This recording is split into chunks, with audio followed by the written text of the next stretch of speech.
Is this thing on? Are you ready, Matt? You're listening to Box Office Avengers with Matt Diaz and Ernesto Santos. Good evening, folks. We have a wonderful evening's entertainment lined up for you. We know each other. He's a friend from work. Box Office Avengers. And the only way that I know how to do it is to find you a bloody good dump. He's my friend. I don't have friends. I got family. I can do this all day. You know, if you put your mind to it, you can accomplish anything. Hello and welcome to another episode of Box Office Bingers. Ernesto, we have yet another exciting episode for you guys to listen to you today. Listen for you today. I don't think they're going to listen to themselves. No, you're right. We have a good episode. We have a great episode lined up for you guys today. There you go. That sounds better. That works. Yeah. That's Matt, words. I'm going to take it off your hands from here. Thank you. We are reviewing The Electric State, starring Millie Bobby Brown, Chris Pratt, Anthony Mackie, Stanley Tucci, Giancarlo Esposito, Ki-Hu Kwan, Woody Norman, Woody Harrelson, and Alan Tudyk. Directed by the Russo brothers, Joe and Anthony Russo, written by Christopher Marcus and Stephen McFeely. And if you don't know, this is the directing and writing team behind Winter Soldier, Captain America Civil War, Infinity War, and Endgame and The Gray Man. This movie is based on the 2018 novel of the same name by Simon Stalenhag. Netflix film, costs over $300 million to make. So we're going to be getting into that much later. But we still have a full show. We got news. We got What You're Watching, kind of like a dedicated What You're Watching this week. You know, we're going to be talking Adolescence. We're going to be talking Daredevil. We're going to be continuing our week-to-week journey on Daredevil Born Again. So we'll also be talking about Daredevil episode 5 and 6. Yeah, which dropped in tandem, which I had no idea they were going to do that. I didn't know they were going to do that, but once you watch the episode, you're like, okay, well, I see why you did that. I was literally going to bring that up. You're so right that you're like, honestly, once I finished episode 5, I was like, I see why we got 2 episodes this week. I kind of like that. It's kind of different. They're changing up. They're changing up the week to week model. Like, yeah, we'll get into it when we talk about it later. But it was an interesting move from Marvel and Disney.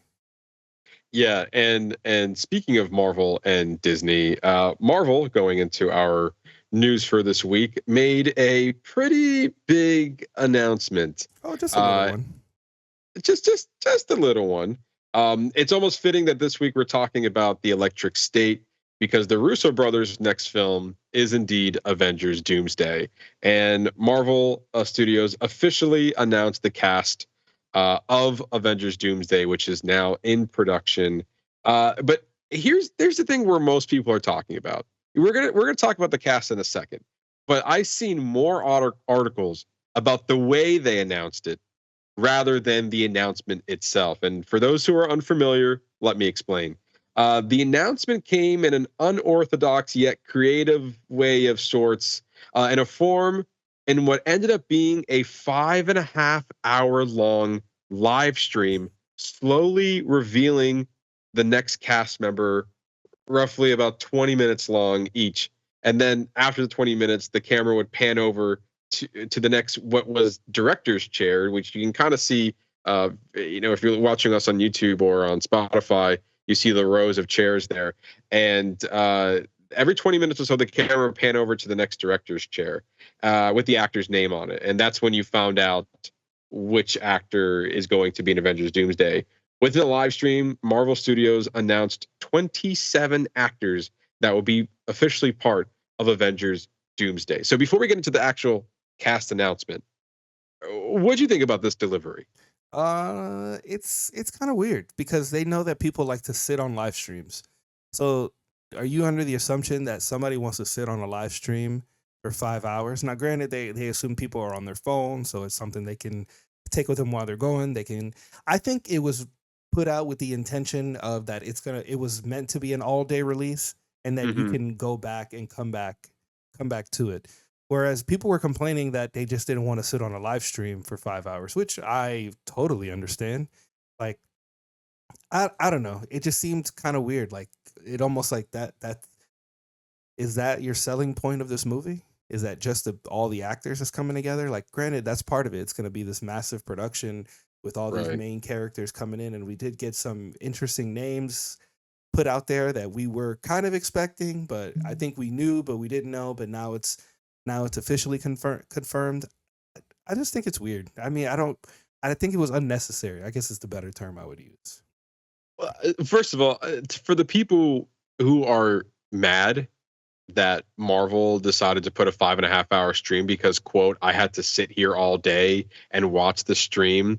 And because, like, and I remember I was seeing somebody complaining, I think it was on Instagram, of like, we have lives, Marvel. We can't just sit here and watch your live stream all day. And I was like, no one's asking you Thank to you. I think do that's where that. it comes down to. I think some of these streamers, they feel that they need to be there when they need the live reactions as it's happening, so they can get the information out to the people who follow them. Which I understand, but that's not what this was. So maybe you should have just left the live stream and then waited until they dropped that promo that they did, that 2-minute promo, which is, I honestly think it would have been better for them had they just dropped the promo together, because it's only, I think we're going to play it here in a minute. It's like less than 2 minutes. Do you understand how many times that 2-minute video would have been replayed over and over and over again? Because people would have been going back, trying to see what names they missed, pausing it, checking it, resharing it. It's a short enough video. It would have blown up. That would have been the news, is the massive list. And then with, the reveal of having RDJ at the end of it. It would have been better if they had just dropped it initially, but I get they were trying to be cute with this, making it a full long day release. Probably, maybe to increase their engagement on their socials. I don't know. I'm sure there's a marketing reason why they decided to do that.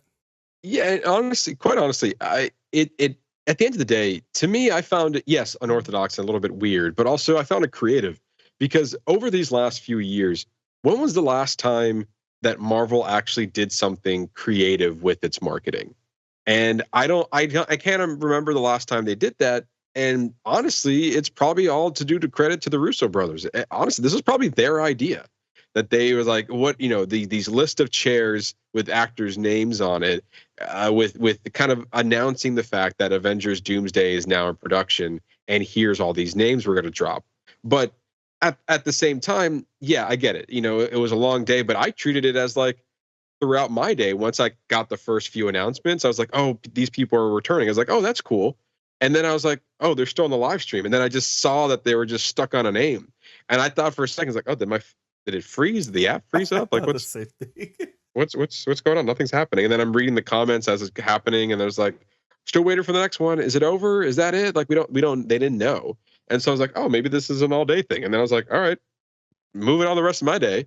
Like, and then at the very end, after the 5.5 hours, you're like, okay, let me get like everyone else, like the other news sites are like, here's the full list. I'm like, great, that's my day now. Like, I'm gonna just go, like, read the list, like probably everyone else is going to. Yeah. So the fact that you felt the need to have to be there in the moment, and even as content creators, is like, I think your fans can forgive you to be a few hours late on the news that they've probably already seen. They don't need your opinion on it the minute it happens.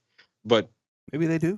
Maybe that's why they're big streamers and we're not. I don't know. Like, fair enough. I don't know.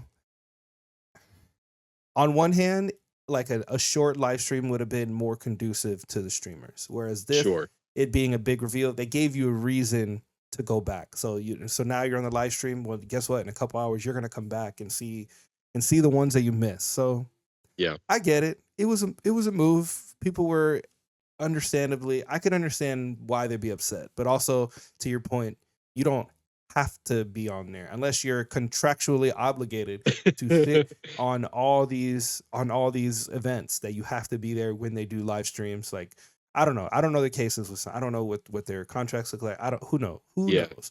But it's interesting. Like, I saw somebody else's, like, I just happened to be scrolling and I saw somebody else's live stream where they were live streaming the live stream of the chairs, and you're like, oh man, 10 minutes. All right, we got 5 minutes to the next chair. Like, They Like, they all right. literally they were writing the names as they come, and they were timing the minutes in between the next reveal. And look, I'll tell you what. If this is your job, good for you. By all means, like spend the whole day just waiting for Marvel to move over to the next chair. Great, that's great on you, and I'm glad you're getting paid for it. If it's not your job and you're just doing this for fun and then you're complaining about it, then don't do it.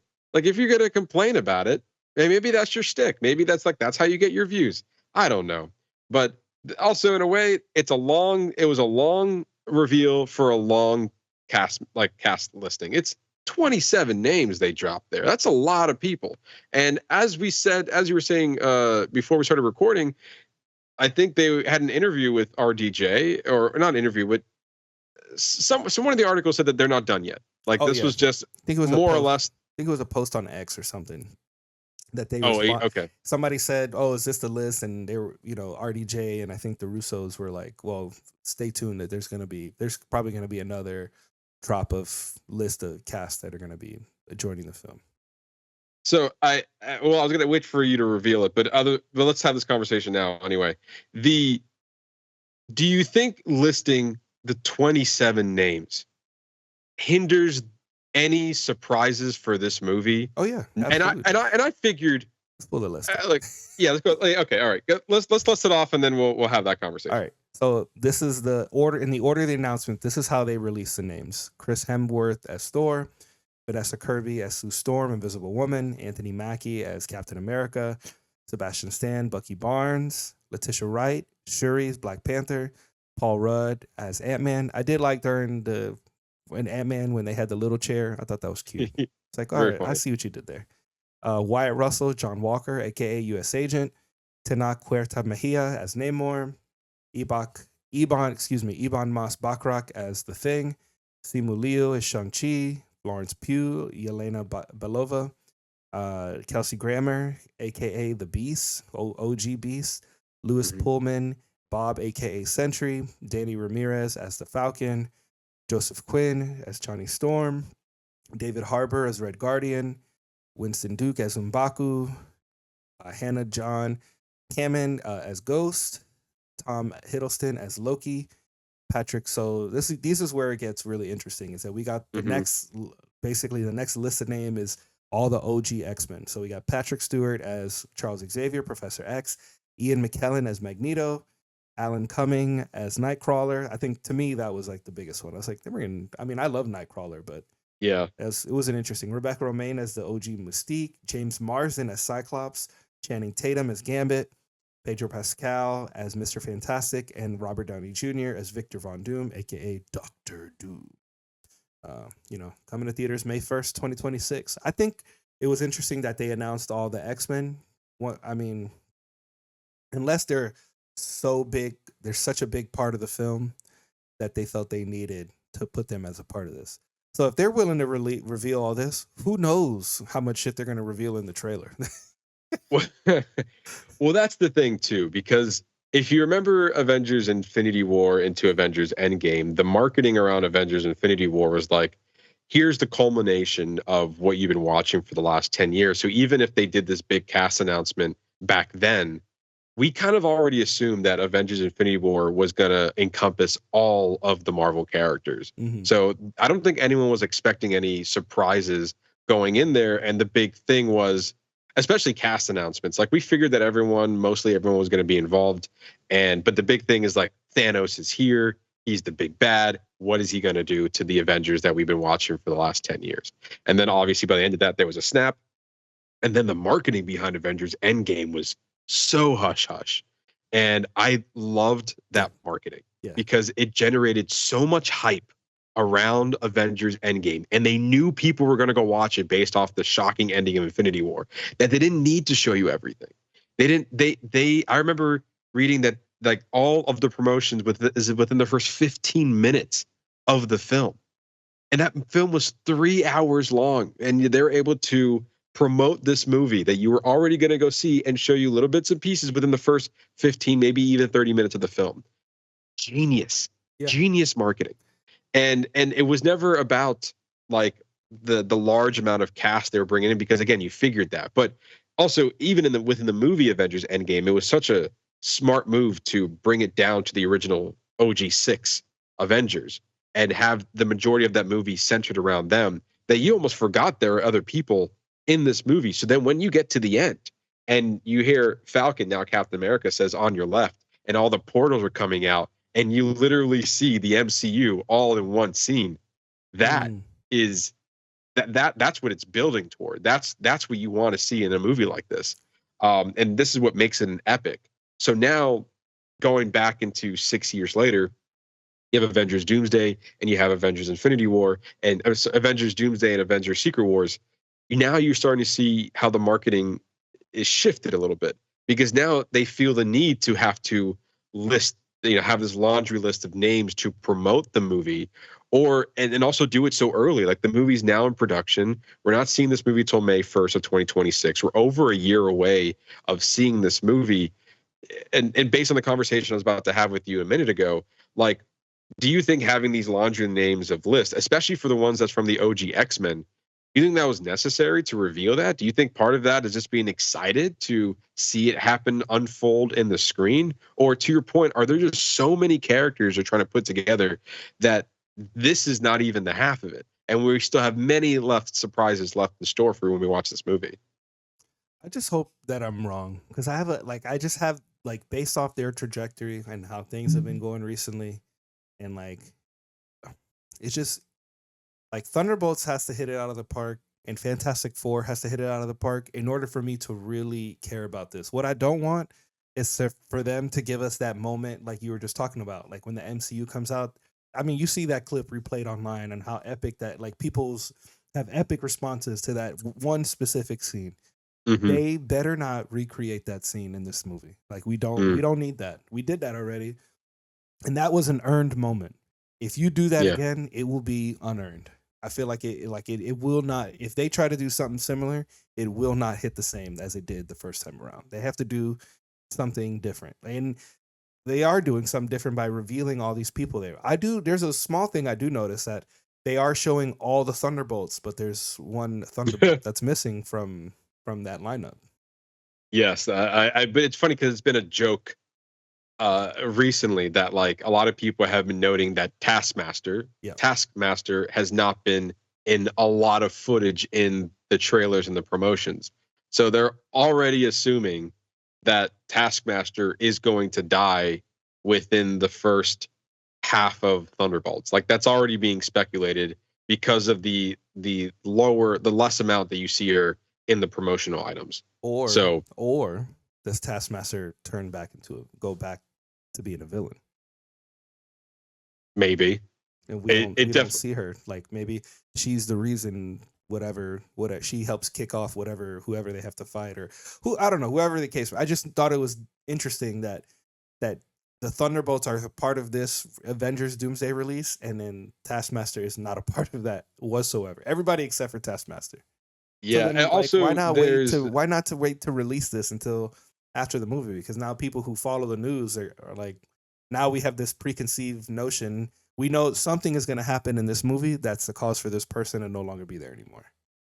Not only that, but now you're leaving very little suspense for the turnout of if there's any risk that any one of these characters could die in Thunderbolts. It seems that is probably no longer the case, because sure, it's a Marvel movie. You can die, not die, whatever. I didn't really lean into this problem when this announcement came out, but I did see some people with definitely some valid points of well, now I know that the Red Guardian and Winter Soldier and Yelena, they're all going to live. They're if there's any, if you're watching this movie or Thunderbolts and think that they're going to have a moment where they might die, then that's not the case, because they're coming back. What I find interesting, however, though, is that, and I think I would give them all the credit, because if you don't mind going to the next image with them in their superhero costumes. Yeah. Imagine because we have an idea of who these people have already played. Mm-hmm. But what if they're not playing those characters? But they did they not announce that that's who those characters are going to be? No. They just had the names. That's Yeah. interesting. I mean, why would you not have Ian McKellen be Magneto? I mean, why I'm would you sure not that have James Marsden be? I mean, he is Cyclops. Like, I don't think you could cast anybody else as Cyclops besides James Marsden, unless you do like a young version of whoever a young version of him. But like, as far as like prime Cyclops, it's James Marsden. At least in I grew up with him, so I guess I have that connection with him. I feel like that they have, especially because a lot of people said that last time we saw James Marsden was The Last Stand. They kind of did his death a little dirty. So like, are we playing with time? Like, are we seeing like kind of how it was in Deadpool Wolverine? We didn't have that Wolverine. Like, we didn't have Logan. We had an alternate universe Wolverine. So like, are these going to be alternate version characters played by those actors, or are they indeed the ones from the OG X-Men films? Are we, because technically James Marsden's Cyclops died at the end of X-Men The Last Stand. Yeah, X-Men The Last Stand. So like, that could be the same one. It could not be the same one. Are they playing the X-Men 97 versions of these characters? That could be the case. So like, I'm very curious of where bringing in the OG X-Men kind of comes into all of this. Also, I will say that most of these announcements are a lot of the films and characters that have been featured in the last two phases post Endgame era of the MCU. So the fact that they're already announcing that basically the Thunderbolts will be back for Avengers Doomsday, which is that movie's coming out. The characters from, or at least Captain America and the Falcon, are returning for Avengers Doomsday, which they kind of teased at the end of Brave New World, but now here's the official confirmation. The cast of the Fantastic Four are returning for Avengers Doomsday. So we're getting these confirmations. So, and then even now we have characters from Black Panther Wakanda Forever, a movie that came out a while ago that some people might have just forgotten already, is now returning for Avengers Doomsday. I think Namor was a big one. I didn't expect him to be in this movie, and so I'm curious to see how that storyline plays out. And then a fan favorite so far has been Gambit with Channing Tatum. So I wonder how long he's been in the talks to be joining into the Avengers Doomsday storyline. And so like this Gambit is in it, but Gambit was never in the OG X-Men. So like, how does that play into this? Are we seeing his X-Men universe? I don't know.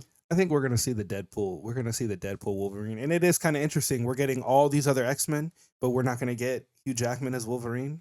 You're bringing everybody else back, but you're not bringing back Hugh Jackman or you're bringing everybody else back. You're not bringing back Deadpool. Like, what are we doing? Or how did that end? Did they go? But no, they're in their own universe, but they could still, this could be an event that they could come over for. Why have all these other X-Men, but then not link him together with Wolverine? Unless that could be a later reveal, like he makes a small cameo in Avengers, or I don't know. Does it have to be a later reveal though, or can that just be part of the movie? Like, and that's the thing. Like, I don't like. Okay, more announcements to come. To your point earlier, is this movie now just being a hype machine for people to come back to Marvel because look how many characters that we're bringing together for this? It feels. I mean, with the way that they presented that reveal yesterday with all the names, that's what it feels like. Like, you should have just given us a core list and leave everything else a secret. Let everything else be revealed in the film. Just let people speculate. I mean, we're more than a year out. We already got the first 27 cast members.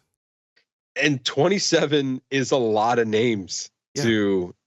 And what's also interesting is that not a lot of Disney Plus characters have been even mentioned in this lineup. It's a lot of the theatrical characters. Obviously, Thor, we failed to mention him yet, but he came off of Thor Love and Thunder. So that was the last time we saw him. So he's coming back into the fold somehow. And now at the end of that movie, he had a daughter. So having that, sorry? It's like, where is she? Yeah, where does she play into all this? And then the only so far Disney Plus crossover that I see here is obviously with Captain America and the Falcon Winter Soldier into Captain America Brave New World. So that doesn't count because they have their own movie now. But And then Loki, yeah, from the Loki series. And so how does the events of Loki season 1 and 2 play into Doomsday?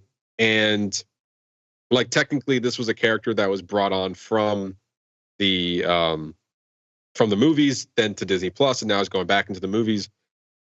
Again, no Disney Plus original, like people who start on Disney Plus is not on this list right now. Like no Punisher, no Daredevil, no Kamala Khan. Like, you don't think they want to be a part of this? I think they want to help save the world. Yeah, it seems like an all hands on deck situation. I have a list of names here who were not mentioned as of right now. And so we have Chris Evans. Explain this shit. There's a lot of shit. There's a lot of shit they're gonna have to explain. Well, I mean, also, do they need to be in this movie? Like, is it does everybody need to be in this movie? Probably not. But you made this laundry list. Like, look at all these 27 names, and there's still other people that are being excluded from that, whether they're going to be part of the story later on, whether they're going to be in later announcements, or just omitted whatsoever. But here are the names that were not announced. And some of them are quite surprising to me. And then other ones I can maybe see why they wouldn't. But so far, Chris Evans was not announced, even though there were rumors that he might have been involved. But he stated that he's, has no plans on returning to Marvel. But I think that's complete bullshit. I think he's coming back. He came back for Deadpool Wolverine. He's open to come back. I don't know. I think if he came back as Captain America, it would diminish him. It would diminish his exit. It's the same thing. They kind of cheating with RDJ. It's still kind of weird. I mean, it's fine. Like he's an amazing actor. I'm sure that they're gonna have to play into him looking like the Tony Stark of this universe. Like they're gonna have to address that shit. Yeah. Like I'm sure he's gonna be fine. I would have loved to seen like a Cillian Murphy as Doctor Doom. That's my ultimate fan cast. But I think RDJ is going to do I think he's going to do a good job. I mean, obviously he's going to do great. But nothing to say that Chris Evans can't come back in another role. That's not. I mean, he did it with the Human Torch. So, but obviously that was just a fun cameo based off his previous role. But still, he can always come back and do another character if he wanted to. But Chris Evans wasn't announced. Haley Atwell, who's played Agent Carter as well as Captain Carter in the What If series. Mark Ruffalo, that was a big one. Mark Ruffalo as the Hulk. Yeah, no Hulk. That's a big one. That's a big one. Where are you at? I mean, he wasn't even there during Brave New World. There's a Red Hulk. There's a Red Hulk messing up the world, and you don't even think to pick up the phone and call Sam Wilson. Hey, what's going on? I heard you had a Hulk. You need any? You got it? You all good? Oh, okay. Diana Guerrero as Okoye from Black Panther, not mentioned. Mm-hmm. Another big one, Chris Pratt, Star-Lord. Where is he? But they did say he will be back at the end of the last Guardians for his cutscene when he was on Earth. They said Star-Lord will return in Avengers. Yeah, but no, we just said will return. Didn't say where or when. You sure? I don't think the Avengers tag was on there. It just said will return. But or maybe it's just assumed. I don't know. I thought I remember him saying that he is. I thought I remember them saying that they put at the end of that Star-Lord will return. I thought it said Avengers. Yeah. I guess maybe I just assumed that it was going to be Avengers. Well, I think we all assumed it was going to be Avengers. I don't blame you there. Charlie Cox obviously as Daredevil. Benedict Wong as Wong from Doctor Strange. Benedict Cumberbatch as Doctor Strange. Doctor Strange, another big one, not mentioned here at all. Aman Vellani as Miss Marvel, not mentioned. Jeremy Renner as Hawkeye. Tom Holland as Spider-Man. Oscar Isaac as Moon Knight. Tessa Thompson as Valkyrie. Angeline Lilly as the Wasp. Paul Bettany as the White Vision. Tatiana Maslany as She-Hulk. Don Cheadle as the War Machine. Brie Larson as Captain America.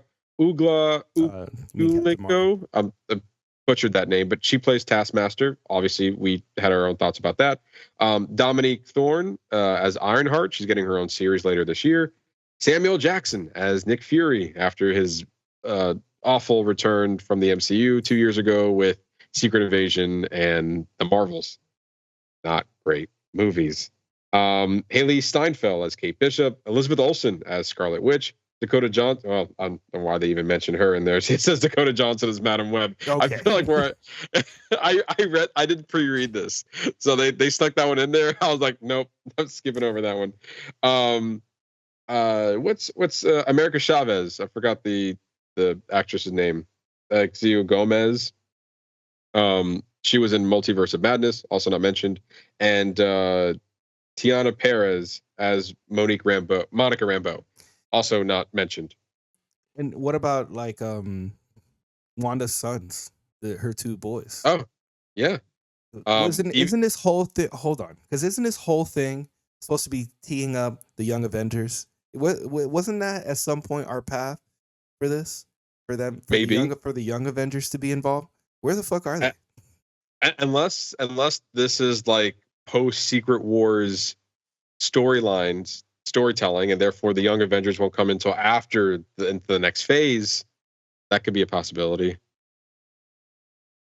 Unless they're going like the Avengers disassembled route, which is like this is going to be this cataclysm event that's going to wipe out like a lot of the event, like maybe a lot of people are going to die in this movie, and then the after effect is the Young Avengers. I could see that too.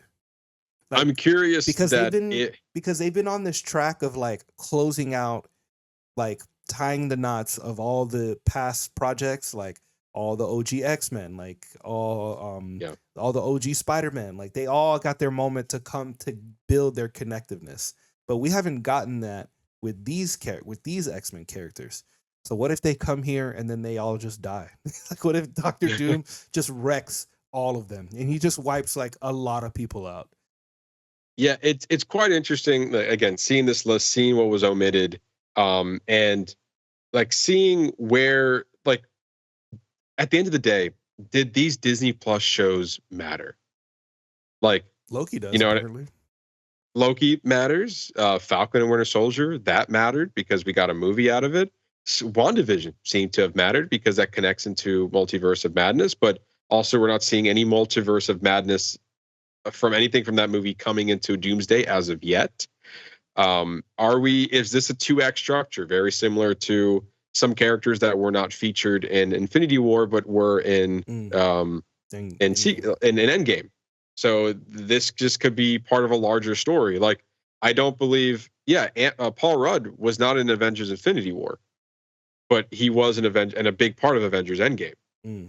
So, but he also had a movie in the middle of that, that tied in all together with the bigger MCU story. So he had his own thing, and then he got trapped in the quantum realm, and then he got out of it after the events of Infinity War. So that makes sense storytelling wise, and they did a really good job building that up. So at the end of the day, I'm really curious to see what comes out of Avengers Doomsday. How much are we pulling from previous MCU and non-MCU properties? Like, are we expected to see Ben Affleck as Daredevil come back?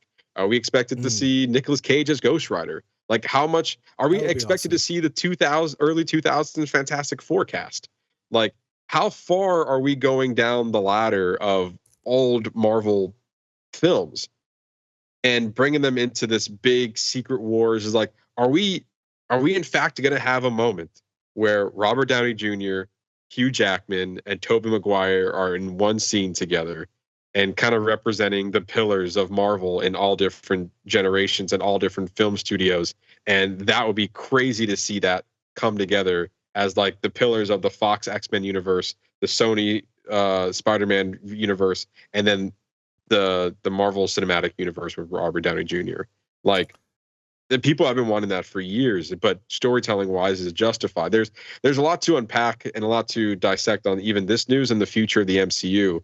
And or at the end, in a worst case scenario, are we just seeing the top? Are we now seeing all of this and all of these characters just come crashing down in a mess of a movie? I don't know, because like I remember going in to Infinity War, and then we were excited, like this is all that build up. We're not going into Doomsday with the same amount of build up as we did with the previous Avengers films. So that's the problem, is that I feel like they're treating it like we are, but they're not realizing that this last batch of phases have, like, post Endgame has been really rough for Marvel. Hmm. There's been a couple of hits here and there, but more or less it's been on the lower end. We saw that their whole shakeup at Marvel, that big Variety article that came out about all the Yeah. problems at Marvel and them having to make a lot of changes to their lineup and the content that they're putting out.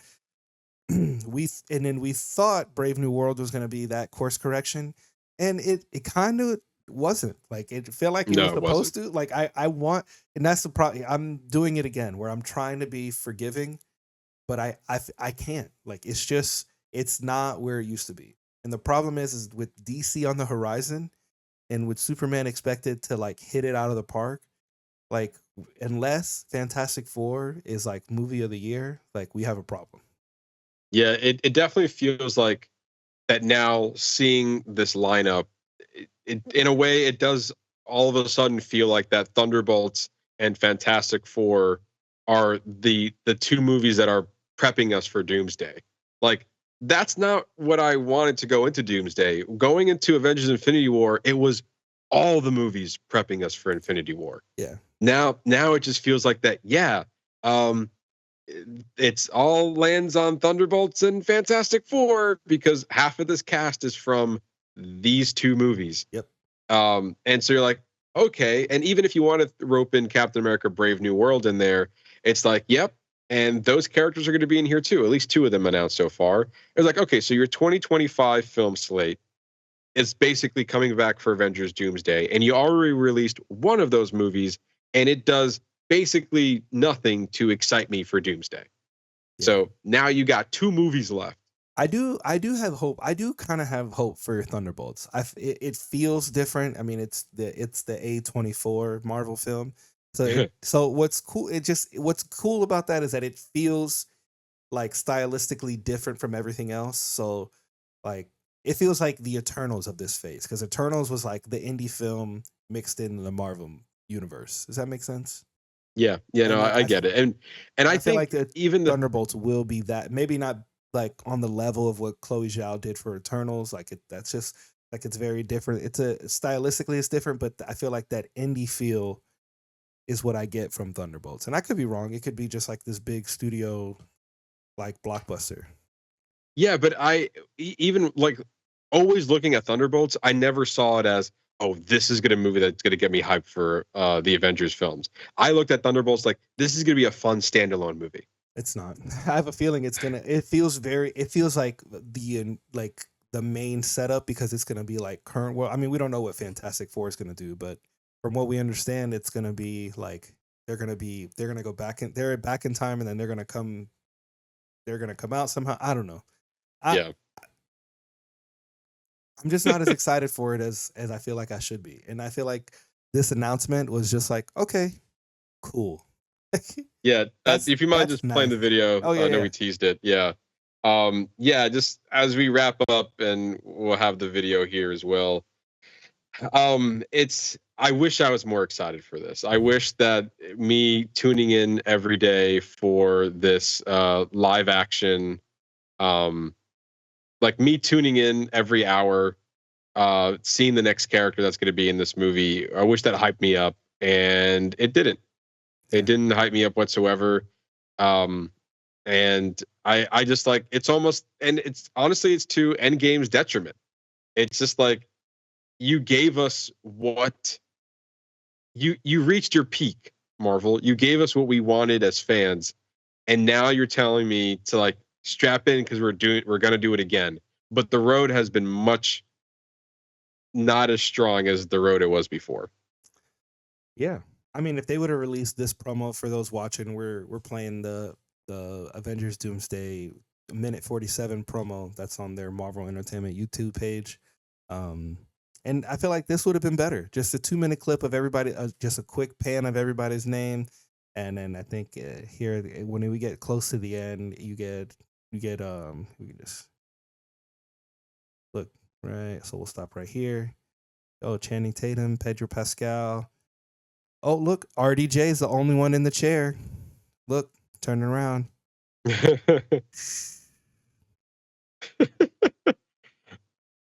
Yeah, it's interesting because like I think it was the tagline was like it all leads to doom, I think, which is kind of funny. But yeah, clearly there was a course correction here as well.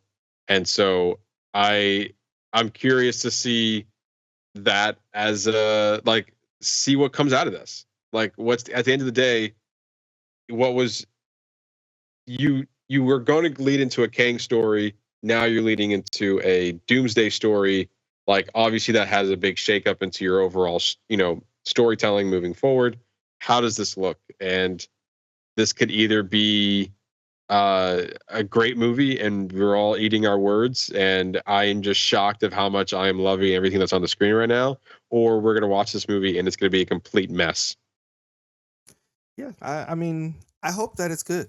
I really want it to be good. I want Marvel and DC to make each other better. Like both put out quality products so that they make the other studios step up their game. Like that's ultimately what we hope for. The problem is that I don't feel that whatsoever. That's not I don't get that feeling at all. And then again, we already mentioned, but final note, I want some surprises going into this movie. So as much as yes, I am excited to see who else might be in Avengers Doomsday, but I'd rather just be surprised in the moment while watching the movie, like we were for Deadpool and Wolverine. Save some shit for the trailer. Even save some shit for the trailer at least. Like, yeah, people are gonna do trailer breakdowns, but then now when we see that trailer, we're gonna look and say, oh well, no, all 27 people are not in it. Like what does that look like? Just I don't know. Yeah, very interesting. I like I said, I'm all but curious, and if Doomsday ends up being really good, then I'll be really excited for like Spider-Man 4 that comes out after that. Like I feel like after Doomsday, if the ball doesn't start rolling for Fantastic Four First Steps, and then then Doomsday might suffer, Spider-Man 4 might suffer, Secret Wars might suffer. But if Fantastic Four First Steps or even their Thunderbolts can kick us off to get excited for Marvel again, then the next 2 years of Marvel is going to be pretty good. I hope so. That's what I hope so. I hope this next set of movies just gets us super excited for everything that's to come. Absolutely. All right. And again, May 1st, 2026, we'll see this movie. So another year away. All right. Enough about Marvel. Let's move on to something we talked about last week, and we're already got news on it already, which is quite surprising. Just a few weeks after Amazon MGM Studios acquired creative control over the James Bond franchise, the studio is fast tracking toward a new film and has already found its producers. Amy Pascal and David Heyman have been hired to produce the next James Bond film, and will be the first to be produced by someone outside the Broccoli family, which after 50 plus years is kind of a big deal. Pascal will produce the film via her Pascal Pictures production company, and Heyman producing under his Heyday Films production company. It wasn't made immediately clear if they would be producing Bond titles beyond the next film. I think that's probably safe. It's like, let's get them through the first one first, and let's see how we do from there. Let's see what happens. Yeah. Amy Pascal has had major success producing films such as the Tom Holland Spider-Man trilogy, Spider-Man to the Spider-Verse, Spider-Man Across the Spider-Verse, the Venom trilogy, Molly's Game, and The Post. While David Heyman has over a 30-year-long career responsible for producing major films such as all eight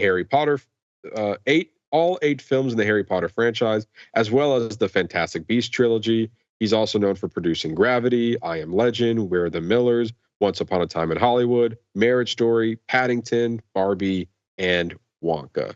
So I think it's easy to say that these two producers definitely have some films to back up their career as heavy hitters in the industry.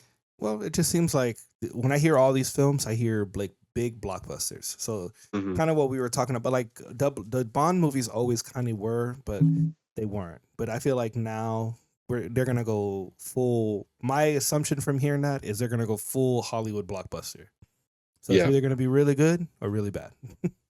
You're not wrong. And like Amy Pascal, a lot of people don't like her, and but it's like a hit or miss with her, because yes, she is responsible for producing a lot of films, including the ones that I've said, but she's also has not been producing for that long. Her Amy Pascal production company, or Pascal Pictures, has only started since Spider-Man Homecoming. She was, I think, a CEO or chairman or something involvement with Sony for quite some time now. And then I think there was a fallout after the Sony leak got dropped, and then she went down on her position and started being a producer on films. So yes, she was responsible for the Tom Holland Spider-Man trilogy, but she also did that in partnership with Kevin Feige and Marvel Studios. And so it's hard to tell when there's a lot of cooks in the kitchen on some of these movies who takes ownership of its success. Yeah.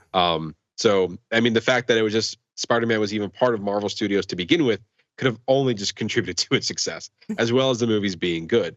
But it's hard to deny that if you were a part of any of these major films, that of course your say and your what you had to say brought on to the success of the films. And nothing short of like the again, both the Tom Holland Spider-Man trilogy and the Spider-Verse films, yeah, like those are all major successes. The Venom trilogy, not so much, but they made money.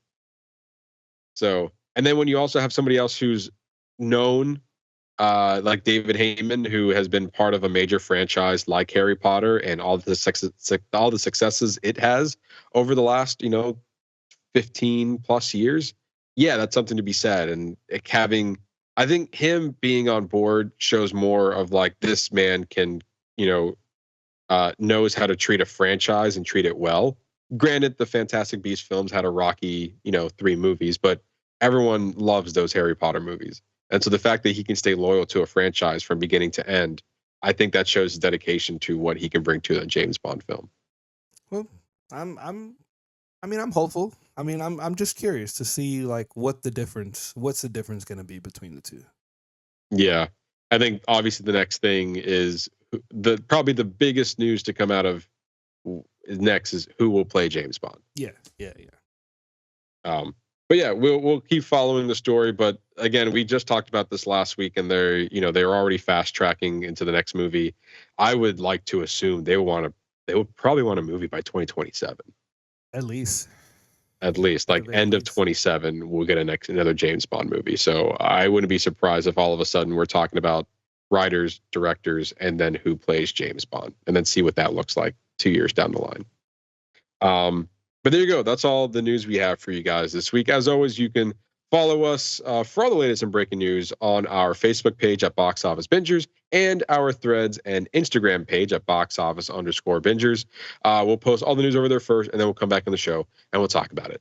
So with that, we're going to move over to a fun segment we like to call What You're Watching. And as Ernesto mentioned earlier, it's kind of more of a centered, curated What You're Watching this week, where both Ernesto and I have actually seen all the things we're talking about on this Whatcha Watching. And the first thing we're going to talk about is Adolescence.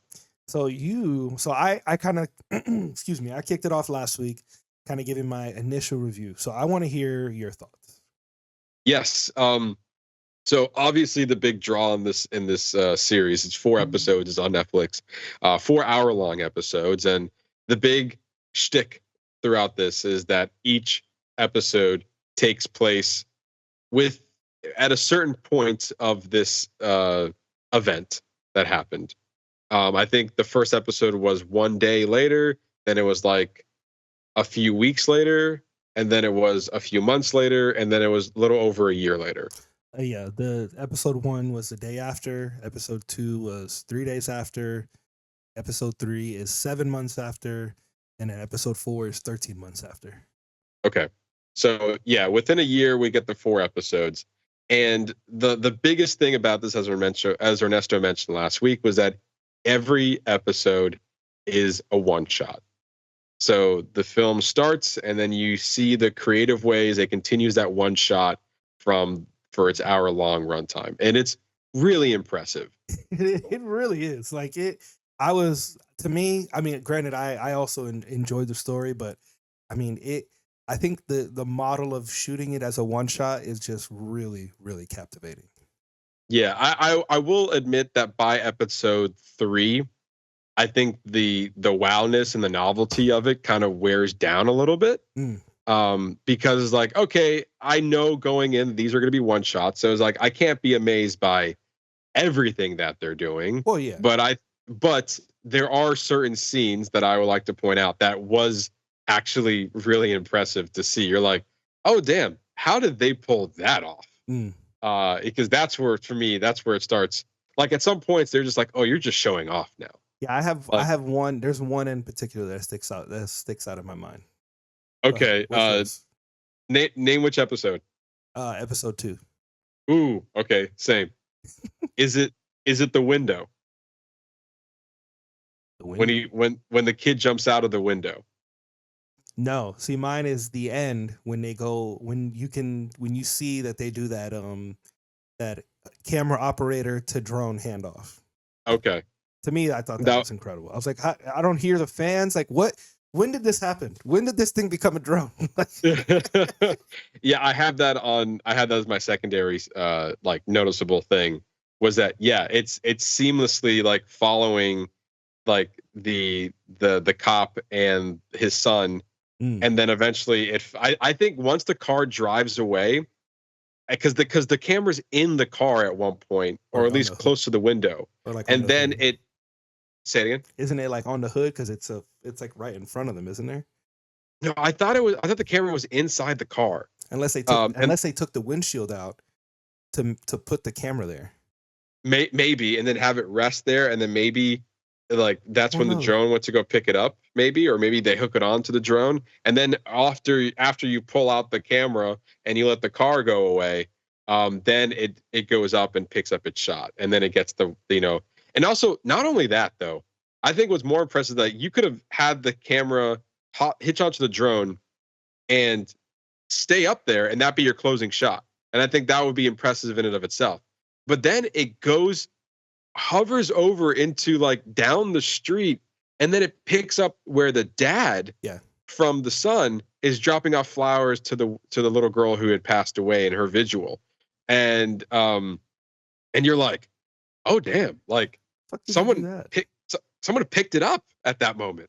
The other one I can think of is in episode 4 when he's in the shed at the very beginning of the episode, and it goes like you could tell they go through the window, but it was just very seamless because you go from this dark ass shed and it's like you go to this bright environment outside, and you don't get that weird exposure change. You know what I mean? Like when you go from really dark to really light. I didn't notice it in that transition, but it was clearly like they passed it through like a window or something. I was like, man, you couldn't even tell. Like you can barely tell. It's just it seems very like fly on the wall in the moment. And I think the allure, I agree with you, the allure wore off on episode 3, but to me what plays up is that the entire scene plays in this youth detention center, primarily in this room between these two actors. So funny enough, so the main actor who plays Jamie, he that episode 3 was his first time ever on set ever acting, and I think episode 3 was some of his strongest work for this character. Like, it was just very character focused between him and this therapist, and that was some of the strongest dialogue, especially from him. And that's this kid's first time ever acting, isn't that? I mean, to me, that's that's applaudable. Yeah, you would think if they filmed this in order, there was a build-up here for it. Obviously, we saw it as a build-up, but in the course of how things work in the film industry, not everything is filmed in order. So the fact that, exactly. So the fact that he had to start like with hitting the ground running on that scene, it was, I would say probably for me, the best 2 episodes was probably 1 and 3. Oh yeah, I mean 1 was it's like a straight hit. I mean they just break into this kid's house, they break into this guy's house, they knock the door down, they pull this kid out, and it just like it's this mass chaos. But yet I feel like even though it's a one shot and there's a lot going on, I didn't feel lost. Like I felt like you know what I mean. Like you would assume that it'd be chaos and like you're kind of losing focus, but I felt like it was very focus driven. Grabbing him, bringing him back to the police station, doing all the and just the way that they shot the interrogation stuff, where you leave one actor and then somebody passes in frame, and then you pick up with that person and you start following that person. I thought I just thought it was really creative. I mean, honestly, that's the only way to keep the story moving as a one shot. Like they have to come in with their part of the story where a cut would take place. You're kind of walking and talking in some scenes, or you're getting a reaction shot as they're walking away, moving over to the next one. I do think part of the allure to this is, to your point, is the fact that everything needs to be timed out in a one shot. Yeah. It needs to be land perfectly. And granted, yeah, I'm sure there are some scenes where they could cut and they can hide it very well. And I'm sure there are plenty of scenes in there, but the fact that you can make it look seamless is also part of the movie magic there, to make us believe that everything that you did was in within a one shot. And in your job as an audience is either to enjoy it or try to kind of like, where was the cut? Is there a cut? Did you do this seamlessly? Going back to episode 2, when the boy jumped out of the window, Oh yeah. I was, for the life of me, it's like, how did they move that camera through the window? And I stopped and I rewinded it back again. I was like, well, hold on, wait a minute. Like I went back and it's like, maybe a window could have been digitally put in there, like a closed window, but he opened his window and jumped out, and the other side of that window was closed. So like I would assume that like somebody in the classroom had to like hand off the camera to somebody outside and follow him as he was running away from the cops. But in that moment, I was like, I don't know how they did that and make it look so seamless. Yeah. And I think that's part of the fun watching this. But I do think that episode 1, to your point, it just it hits you. And then you're like, he's like, I'm innocent, I didn't do it, Dad, I'm not guilty, all this stuff. And then within the hour, you getting this slow, kind of painful process of a kid going into basically into jail, being processed, kind of seeing how that moment happens in real time. And I also did a really good job of like pointing out how early it was, and everyone's distressed. We were kind of following them in the car ride as well. So the camera, again, we went along that car ride with them. Like I feel like that as the audience, we were viewing an experience in real time of how things got processed and how much things can change between the start of your day and then at the end of the interrogation at the very end of the episode. That's a good point. And actually, I share that sentiment with episode 4 with the dad's for his 50th birthday, where like he starts off, he's very happy, and then it's like this roller. You're seeing him go through like, and really the whole family go through like these roller coaster of emotions. Starts out good. He sees the shit drone on his van. He gets a little irritated, but trying not to let it to ruin his day. But it wasn't until, and it was so interesting, like, and then we are sitting with them in the car. They're going to the shop so he can get some paint to cover up his truck. And everything was fine. Like, and it's like, they were so happy on the way there. And it wasn't until he got there and that guy in the store stopped him. And then they literally, like, you hear the audio get muffled, and like, you could tell that he's like in another world. Like he's just like, he's there, but he's not there.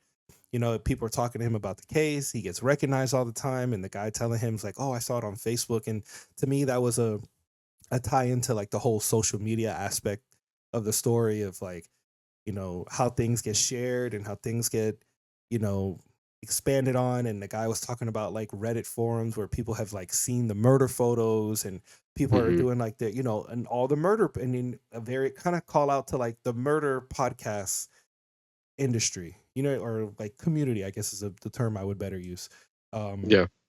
Where they kind of do their own investigations, and they do their own breakdown and their own analysis of these different things. And like, you don't want to hear that shit. Like, he's seen and then we find out later he's seen the video. So he, in his mind, he already knows like what happens. He knows the truth. Like, he doesn't, like, he just wants to move on with the next part of his life. He just wants to move forward. And, he gets so mad, he throws the paint on the car. And I thought what was really interesting is how those kids followed him, the ones who drew on his car, and the way that he confronts them. And it's like, you can see where Jamie's outbursts come from, because his dad has that similar style of how he addresses concerns.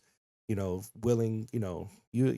assaulting a child. Like, you shouldn't have drawn that shit on your car, but you're an adult and that's a child, and you're putting your hands on him for him doing some stupid shit. What he did is wrong, but you're supposed to be the adult. Like, and so Yeah. that's the example he set for his child. So I thought that was a really, to me as a father, I was like, damn, your kids are always watching you, and they're even when you don't even realize, they're always checking on you and seeing how you respond to things, and they take that with them. And I mean, I took that as a note for me to like to me it was a note to like check myself, like when I get really mad, that I have to understand that I'm teaching them behavior of how to respond to stress and how different things happen in your life. And just because you didn't act that way, that doesn't mean your child isn't going to act that way. Especially compounded that he was inundated with this hate on social media, where they kind of pull in like the whole manosphere thing, the incel Hmm. community of like, and just kind of show how online bullying, how far it can go. What she did was wrong. What he did was worse. Like that's the thing. Like I also really like how they didn't it wasn't like a who done it. Like we didn't spend the time trying to figure out if it was anybody else. Like you pretty much figured out like episode 2, like end of episode 1, that or really or kind of maybe even episode 3. Like you figured out pretty early on that it is 100% him. And then when we kind of going back to episode 4, like he gets upset, he throws the paint, causes this big fuss after going off on that kid in the store, and he's driving home, and of course his son calls him. And it just becomes like this very solemn conversation where the son basically admits to his dad, or he thinks is just his dad, but it's really his mom and his sister is also in the car, that he's basically admitting to them that he did do it, that he is guilty. He's saying he's going to change his plea, and his dad is just silent. It's like, what am I going to say to that? Like, what, how the fuck do you respond to that? Like, how like, what are you even going to say? Like, what can you say? Like, you just feel like, I could just imagine, like, you feel the failure as a parent. Like, what, like, where did I go wrong? And it was an exchange between him and his wife, which I really loved, where they're at the end of that episode, where they're in the room and they're kind of like unpacking everything. Like, they come to terms that their son's gonna plead guilty and that this is the new normal for their life. And they're like, well, we made her. Like, how did we make her? It's like the same way that we made him. It's just the different influences that created this outcome. At least that's how I took it. And for them willing to take the failure of like not being able to raise him correctly, I thought spoke to them as strong parents, because it's okay to admit that what you did, like, yeah, your son killed this girl, and that's a horrible thing that happened, and he's going to pay for it, obviously, for the rest of his life. But on top of that, you should be able to admit that you were wrong. You did things wrong as a parent that caused this to happen. Like, it's not totally his fault. It's your fault too. Like, you share that with him. And that's just, and I feel like that was them coming to terms with that. And to me, like, I don't know. I really enjoyed the narrative. I think the one shot was an added bonus because it made it play out like a play. Hmm. I felt more engulfed into the material because understanding that it's a one shot and everything that goes into making a one shot. Well, I think the one shot was definitely a draw for Yeah. people who maybe weren't coming for the story, but heard through word of mouth that, hey, they're doing some creative stuff here, cinematically and with the camera work. So let's come and watch it for this. But then you stayed for the story. Yeah. And trying to unpack a lot of things you said. Sorry, I know you're I kind of went over a lot, but I was just kind of like going off everything that I've been wanting to talk about. It just kind of let it out. Yeah, no, it's fine. It's fine. I will admit, for me, by episode 4, in the moment, I felt like it kind of dragged on just a little bit. The intensity that episode 1, 2, and 3 had. Now, granted, I did watch this all in one day, so it's like there was that part of it. But by episode 4, I felt like it didn't have the intensity that 1, 2, and 3 had to it. Like, I feel like there was some tenseness to this, like this good back and forth between either you questioning if he had done it. Even by episode 2, you're like, yeah, the video, but we're still going for this. But then when you see time has passed, you're like, he's still in jail, and I'm pretty convinced that he did it no matter what. And especially seeing his attitude toward the Who was she? Not a therapist, but like a social worker. She's a psychologist. Psychologist, you're right. To determine her assessment on him, or as he would say, that you are trying to understand me, understanding, like you're just trying to understand me, understanding you, or something along those lines. Like he kept repeating that. He's like, I'm just trying to understand your understanding. That's what he said. Yeah, and then like the outbursts, and it was just so so interesting, like to see her deal with him when he was being the way how he was being, like, and then like literally telling her like when you could tell that she was like getting to something in his core, like something that really bothered him, his defense would be like, oh, am I scaring you? Are you scared of a 13-year-old? Like finding little ways to like either subvert the conversation or like to like just a way to deflect. And it was just so obvious. And it's like, I'm a good person. Like I'm a good person. Like you have to believe me. And then like knowing at the end like that he clearly did this thing. Like he did the thing. It's so eerie to think of that conversations that he had with her, knowing that he did do this thing. Well, it's not only eerie like in that moment, but like I feel like in some cases by episode 3, even then, you still kind of get you're still giving him the benefit of the doubt. But you're by episode 3, I think you kind of realize like, oh no, this you're almost confirming to yourself as the audience, like this kid did it. Yeah, he clearly did this thing. He clearly did this thing. If the confirmation by watching the video wasn't a confirmation by the end of episode 1, I feel like you were able to get inside his mind a little bit by episode 3, and you're like, damn, yeah, he got it. So then going back to episode 4, I felt like it just didn't have that, like I said, the intensity, the draw that the first 3 episodes had. But listening to you explain it, kind of now realizing and kind of thinking it in my own terms, I think we already got to the rising action that we saw in episodes 1, 2, and 3, and episode 4 acted as the falling action. Yeah. This was the resolve. This was the coming to terms. This was the realization for the audience.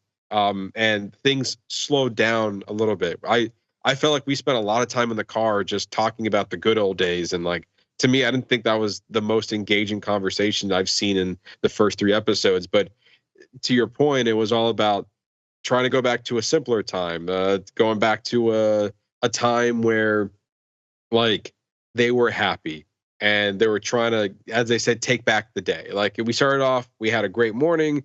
We got a little bit of interruption, but it's okay. We're gonna grab some paint. We're gonna go to the movies, get some Chinese food. It's gonna be a great day. And then you can just see the day going further down into depression, where like you said, he gets into the hardware store, interactions with the clerk, with the boy who painted on his car, just like that anger. And then again, the last person you want to talk to is your son that's in jail right now after dealing with all this shit. Yeah, and then you on the phone with him, you see that he wants to change his plea to guilty, and you kind of already knew, and you just, to your point, the whole episode was just trying to not think about it, and then by the end of the episode, coming to terms with the reality of what this is. And I think as an audience as well is also accepting that, like, yeah, he did this. And I think episode 1 did such a great job of alluding to the fact that, like, this kid's innocent. He said he's innocent. Like, look at him. He's scared. He doesn't know what's going on. You kind of feel bad for them. Maybe it's a mix-up. Like, everyone's treating this so delicately until you get into, like, even the what do they call him? Not the solicitor, the lawyer, yeah, the solicitor, the solicitor, yeah. The guy who came to help represent him just to make sure they were doing everything they were supposed to be doing, like, legally. Correct. Yeah. This okay. And so, like, you're even on his side a little bit. You can see everyone's just doing their jobs. Like, oh, the cops are just being too hard on this kid. They probably got it mixed up. All that stuff. And then even he had a conversation with his dad. It's like, hey, I don't care what happened. Just be straight with me right now. Did you do it? And he goes, no. He's like, okay, let's move on. And then you get into the interrogation room and they're seeing the questions that you're going back and forth. And you're like, damn, these are harsh questions. It's like, but he's not answering, but he's told not to answer. Just say no comment. You get there. And then they turn the laptop around and they're like, is this your shoes? Were you here? Is this you? Roaming around the night? Is this you in this video? Is this you stabbing this young girl? And you're just like, damn, they got him on video. Like, like literally, like the crime on video.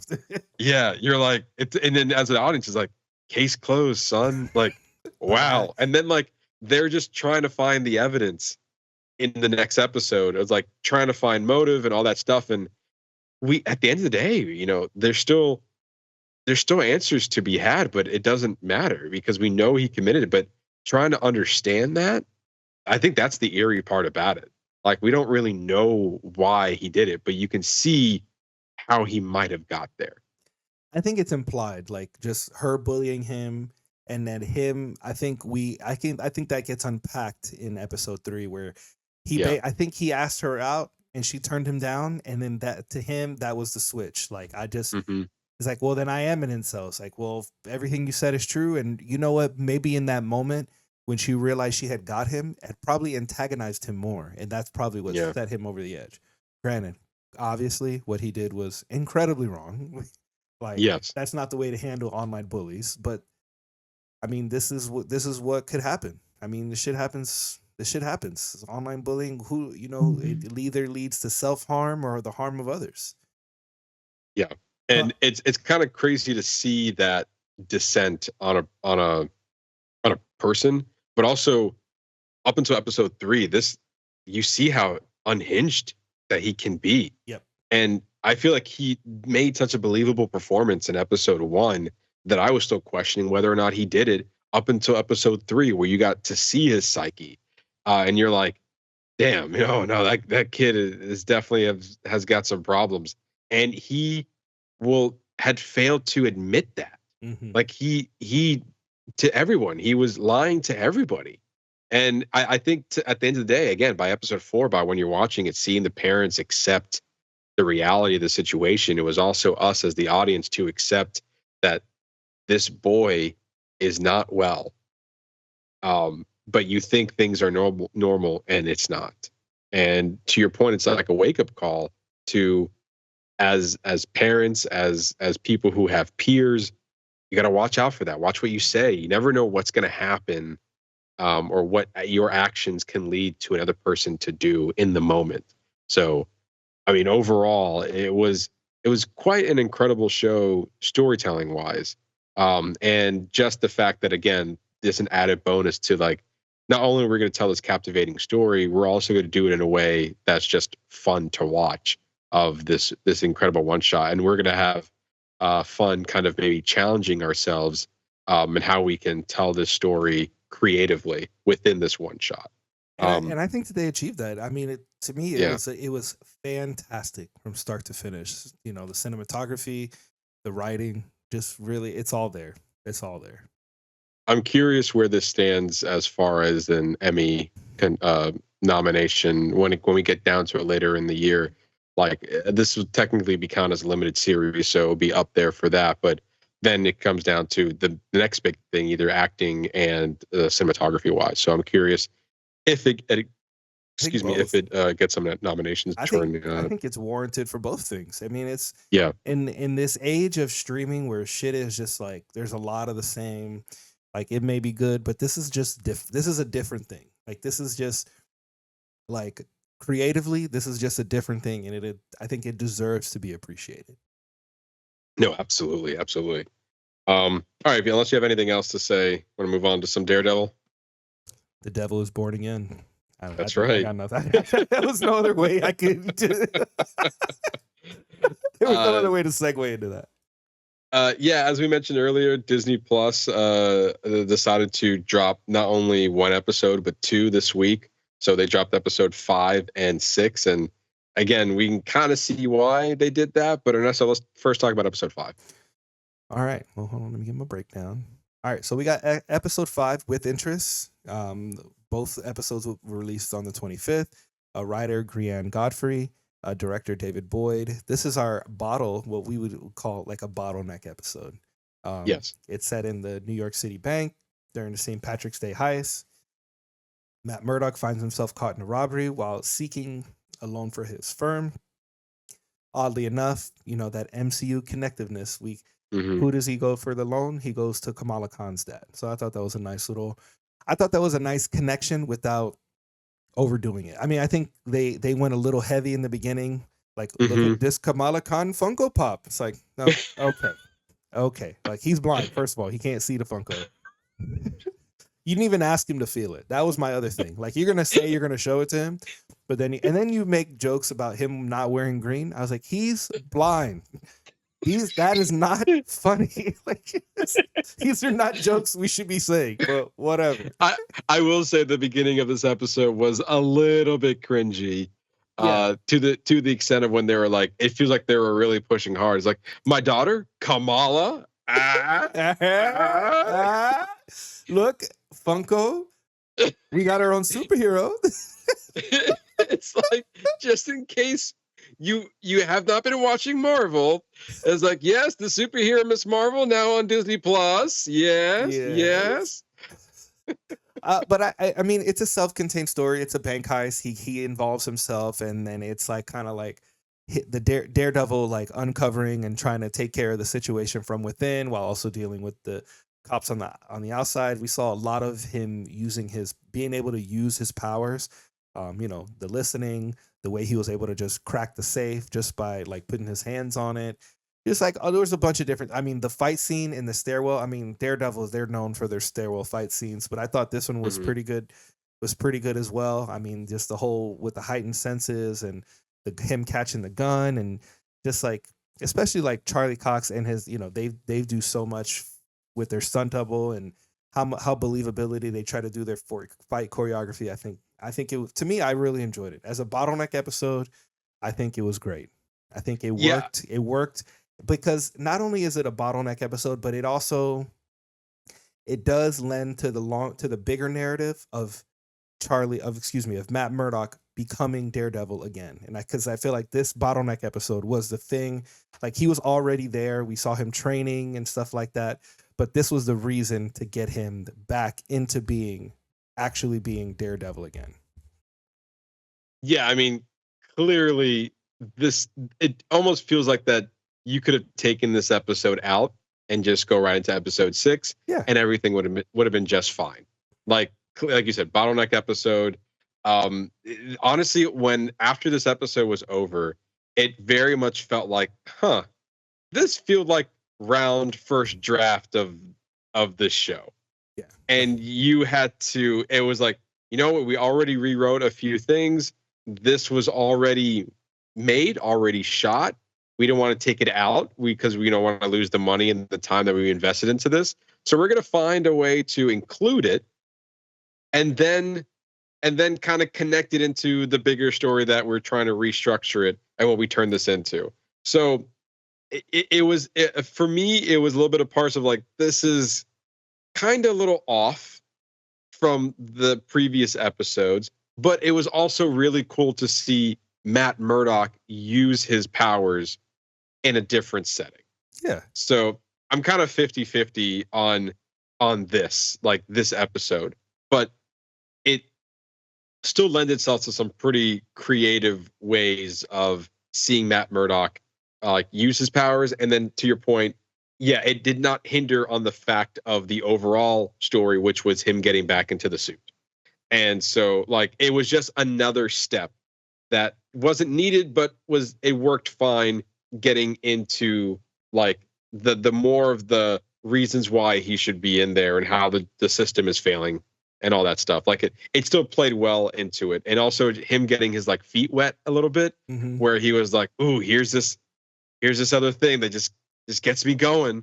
It's like it was like another adventure for him. It was also it definitely again also feel like the episode of the week, the story of the week. What would you call that? I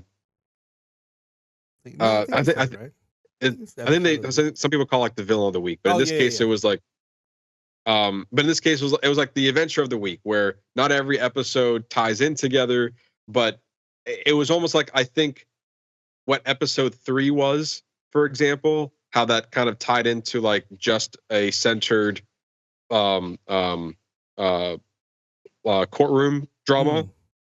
This Yeah. felt like here's a centralized Matt Murdock trapped in a bank storyline. Well, I feel like Um, this one was a centralized Daredevil trapped, and then episode 3, to your point, is a Matt Murdock episode. Like Yes. that's that legal courtroom drama, like not Daredevil. Whereas this is like a mix of both, but mainly Daredevil, trying to get This, in and out. this for me feels like old school television that you would see on ABC, even to the point where like a few days later he comes back and checks in on the bank teller. It's like, just want to make sure everything's okay. And like you should have lunch with my family sometimes. Like that would be a great idea. And then they all smile at the camera, and then the credits roll. No, like don't forget the candy. Oh, I gotta. These candies are great. They're good. Oh yeah, they are good. He walks away. The gem. What? Mr. Murdoch, how did you do that? It like, again, it felt cheesy. But going back to what we were mentioning earlier, if this would have just been the standalone episode, I think a lot of people might have been like, what the hell was this? This had Absolutely. nothing to do with last week's episode. So like, but that's why I think they merged them together, because episode 6 was definitely back to the story that we've been Ooh. following. So, episode 6, Excessive Force. Writer Thomas Wong, director David Boyd. This is Matt Murdock's full return as Daredevil. The episode ends with him in the suit after Angela Ayala, niece of murdered White Tiger, goes missing, and while investigating disappearances near an old train station, Matt chooses to suit up rather than call the police. His decision is punctuated by a triumphant fuck it moment as he dons the red suit. It's actually what it says. Matt tracks down Muse, a serial killer using human blood from murals. Inspired by Charles Soule and Ron Garney comics, in a subway lair, Daredevil interrupts Muse, draining Angela's blood, leading to a tense, visceral brawl. Great fight scene. He saves Angela, but lets Muse escape, prioritizing her life. Meanwhile, Wilson Fisk escalates his mayoral agenda, informed of Muse's blood murals by a sanitation worker. This forms an anti-vigilante task force, including officers like Cole North, to target heroes like Daredevil. This mirrors the Devil's Reign comic arc. I didn't know that, where Fisk outlaws vigilantism. In a parallel climax, Fisk visits Adam, which I loved the back and forth for this scene. Fisk visits Adam, the wife of Vanessa's lover, held captive, with an axe, unlocking his cage for a fight. This overpowers him barehanded, of course, embracing his kingpin brutality while Matt fights Muse. This cross-cutting underscores their mirrored returns to violence, breaking their earlier truce. Some of the themes: serialized storytelling with gritty action.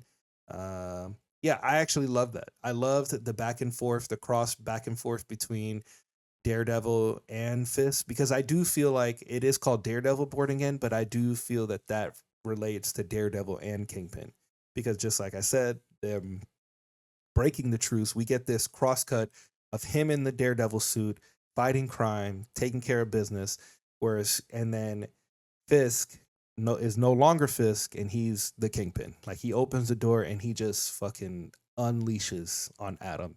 He gives him an axe, and then he basically just like slaps him around. He just beats him up. He's just like, get that fucking axe out of here. This is obviously I knew you weren't going to do anything with it. Fucks him up, throws him back in the cage. I love. To me, that was my favorite part of this. That was my favorite scene, is the back and forth, kind of showing their ascent to their true roles of where they belong as Kingpin and Daredevil. Well, I mean, again, we kind of mentioned this last week as well, of having the we're seeing the slow decline back to a version of themselves that they don't necessarily want to be, but through the powers that be and through like their nature, like things keep not going the way they want it to go, and therefore almost forced to go back into a way that probably doesn't, is not great for them, but man, does it fuel their fire of whatever's inside of them. And what's actually really funny was that with these earlier rumors and like the restructure of what this show is, and how people like within Marvel were complaining that Daredevil wasn't even going to be in the suit until episode 7, and like people at Marvel like, we can't wait that long. And so we kind of see a little bit of that course correction within the first episode. We see him in the suit. We see him, beating Bullseye's ass. We saw the reconnection with Foggy and Karen, that whole storyline. But ultimately, yeah, he still didn't come back into the suit. Close. I mean, this was episode 6, but like that idea, that complaint still kind of holds true, because he was only in the suit like for the first 10 minutes of the first episode. Clearly that was shoehorned in there, as well as the rest of the pilot. And so, like, again, it's just interesting to see what was kind of cut together to get this version of the show, which was a complaint, but still ended up happening, that he still didn't come in the suit till later on. I'm not saying I needed him in the suit any earlier, because the storytelling has been great so far. And I think that, to me, that's the forgiving part, is that because the storytelling is so good that you can almost forgive that it has taken a while for him to get in the suit. But we've seen him in action outside the suit, because and it plays to the name of the show, Born Again. Like it'd be different if he was like, like if this was like the CW version of Daredevil, he'd be crying every episode about why he should be Daredevil, and probably mad, and then he'd be very sad that Karen doesn't want to be his boo anymore. Like that would be this show. Like I'm totally happy with this version of what we got. I think it's working well, and then to me, like, we were just polar opposite how the MCU movies aren't doing well, but like really where they're shining is through their Marvel television. Like their TV series are doing way better than their movies are. Like this is where they need to be driving their focus in. It's like, you need to give us this Daredevil storytelling. This needs to be echoed throughout the entire Marvel universe. Like we just need good storytelling. You don't need to have the hero in the suit being like the hero in the suit all the time. They can do hero things outside of the suit. Like it's okay. Yeah, and again, if the storytelling is that, well, like, we were captivated by the court case, we were captivated by the bank robbery. Like it was still entertaining stuff, that there's still action, but it's all part of the story of like, he doesn't want to be in the suit, so therefore, obviously, they're not going to show him in here. But then that glorious moment where like he, the daughter, his niece goes missing, or the White Tiger's niece goes missing. Clearly, he knows where she is, and she's also harassing him. Is like, what are you gonna do, Matt Murdock? It's like, yeah, I just told you this juicy information. You're not gonna do anything. You're useless, right? He had the little kid egging him on, and then he's in an apartment. He gets that phone call, and he just goes, "Fuck it." And then, like, to me, that's just a great moment in like, for his character, just to be like, you know what? I'm trying so hard. This ain't working. Fuck it. Back in the suit. Go hard on this fucking Muse guy. And he does. And that he does. It was a glorious fight scene. Obviously, we're going to see it play out some more within the next 3 episodes. I'm excited to see this state of Daredevil. I love that, like, the Muse, like, hears a noise and doesn't know what's going on. And so, like, he, like, goes back outside and he sees the train kind of going by. And then after the train goes by, you just see Daredevil fucking booking it down. It's like, fuck you, Muse. Yeah. Gotcha, bitch. In that moment, you're like, oh shit, if I saw that man running, I would just submit. It's like, okay, no, I'm good. You are the devil. Yeah, a great fight scene. Again, showing parallels to Kingpin. Because really, at the end of the day, this is showing that this is a Daredevil and Kingpin story. Yeah. Of 2 individuals trying to go down one path, but kind of forced to go back down the dark side. And him, like, you think that Kingpin's gonna like use this axe to kind of murder this man, and he's like, nah, I'm giving you a fighting chance, son. I'm just gonna play with you with my hands. Yeah, that's like Kingpin's this big brutal guy who's known for fighting people like that. So I'm here for it. I'm totally here for it. It was a great scene. It was a fantastic episode. I think both complement each other well, because 5 is like the outside incident that makes him want to be Daredevil, and then this is like, to me, it reinforces him going back into the suit in this episode. So that's why I'm really okay with episode 5. I also think it's interesting, like, because it's a bottle episode, that they chose to attach another episode for seems like for that exact reason, because like we're not getting an episode. That episode wouldn't advance the story. So we're just gonna drop 2 this week. And I think that's fantastic. Like kind of altering the week to week model. Yeah, and obviously I think Your Friendly Neighborhood Spider-Man had a 3-week drop system. Mm-hmm. So every week you got 3 more episodes. So they were changing it up there as well. But to your point, a thing you mentioned earlier, between Agatha All Along, Your Friendly Neighborhood Spider-Man, but even before that, between X-Men 97, Agatha All Along, Your Friendly Neighborhood Spider-Man, and now Daredevil Born Again, this last year of Marvel TV, yes, I excluded What If Season 3 and Echo. But the majority of Marvel television within the last year has been like banger after banger and like just strong storytelling within these characters to the point of like, yeah, like Marvel TV is firing on all cylinders, yet the movies are failing to give us this level of storytelling. And we kind of want that back in the movies. But for the meantime, if this is, at least we're getting it somewhere within the MCU. True. And it is going flawlessly so far right now in Daredevil. There's a few issues that I might have with the show, but I think overall it's not overpowering me wanting to watch this each and every week. I also, another scene to point out, I love when they find out, like the sanitation worker finds out about how he's trying to spray paint power wash the he's trying to power wash the paint and he couldn't get it off. And so they had that long interaction. He's like, well, then I try to use this. And he's like, can you please get to the point? And then, he tells me like, oh, it's with human blood. And then he gets the NYPD involved, and then they're trying to figure out what to do and keep it hush hush. And again, Kingpin has some like fire back lines lately. And then like, because they were like trying to figure out what to do, the NYPD, and I forgot, he's like, I think the NYPD was slapping back at Kingpin and was like, oh, you want to switch up the protocols a little bit and do it this way? Like, no, he said, this ain't gonna work. And then he immediately goes like, when the sanitation department figures out there's a serial killer before the NYPD does, maybe it's time to switch up the protocols. And you're like, fuck, man. Like, shut the fuck up. Facts right now. It's like, he's like, how many people he might have killed? 60. Oof. Upwards of 60. Like upwards of 60. Probably more. Yeah. I was like, what a line to say. What a fuck you line right there. But yeah, I mean, this show has been excelling on storytelling, its writing, its character development, and its action.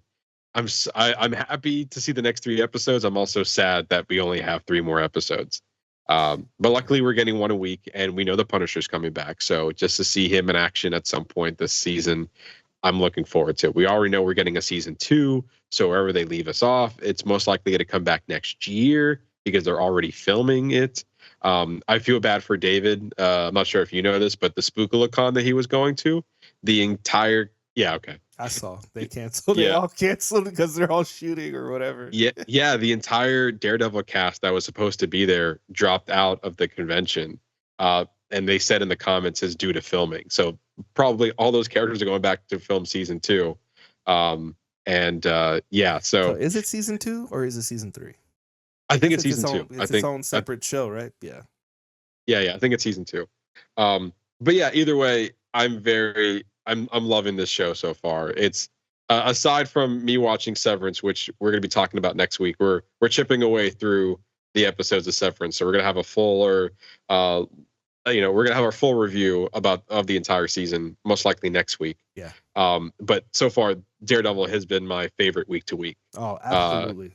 It's been a great week to week. I've been, especially because it lends for you to kind of dwell on some of the themes and the things that are happening in the show, where you can. It's good for it to speculate. Like if we had just gotten episode 5, it would have been like, all right, next week. It would have been a very like limited conversation. Very much so. I think that's why they gave us 2 episodes this week, because episode 5 did nothing to advance the story, like you were saying. And I think that's a good point, because they're like, yeah, we can't just give him this one this week. We gotta give him 2. Yeah. But yeah, I almost wish that we kind of did Severance week to week, just based on the stuff that we've been doing, but we were so bogged down with the award season that we didn't have time to do that. But like I don't mind binging through Severance, but there are some incidences that I feel like that I would have enjoyed a week to week viewing on it. But Yeah. that's neither here or there. We'll have our full discussion on Severance next week. But yeah, anyway, that's all we've been watching. So now let's dive into our spoiler review of the Russo brothers' newest film, The Electric State, with Marcus and McFeely as the writers. Again, the team behind Captain America Winter Soldier and Civil War, as well as the Avengers Infinity War and Endgame, as well as the so-so movie The Gray Man that came out about 3 years ago. So this is the Russo brothers and the team coming back together again to do another Netflix movie. Ernesto, as you mentioned earlier, this movie has a price tag of upwards of over $300 million. I believe it's $320 million. One of the most expensive Netflix films ever produced. Not only that, but probably one of the higher of movies to be produced ever. We have starring Millie Bobby Brown and Chris Pratt. Ernesto, your thoughts on the film? Okay, so I think the landscape that they set up, this retro futuristic 90s, like very similar how when we were growing up, we would see like a retro futuristic 60s. I think we're seeing that. This is the first movie I've seen that done with the 90s, where like, if I guess culturally we stopped in the night, like we were there, and then but the if the technology was like a little bit more advanced. I thought that was super interesting because it was kind of cool, just that, that landscape they gave us.